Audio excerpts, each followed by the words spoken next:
brother. Yeah, I'm excited. You should be. Looking forward You're lucky you locked her up. to it. No, she locked me up.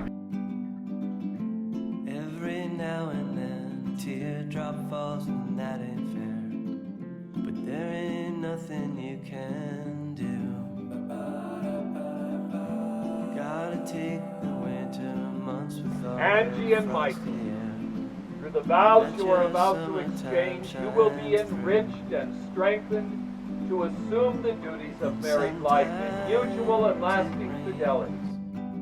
Michael, I take you to be my husband. I promise to love, respect, and trust you, and give you the best of myself. For I know that together we will build a life far better than either of us could imagine. Angie, I will take you to be my wife.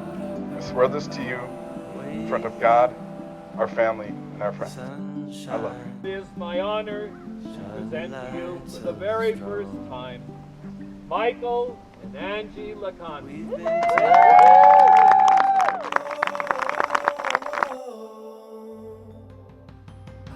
A father to see his son blossom into a man today is really something special.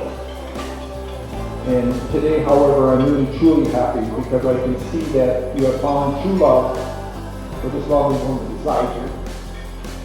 And just in final, both of you remember that this is only the beginning of a long journey. Savor each day and enjoy what you love her.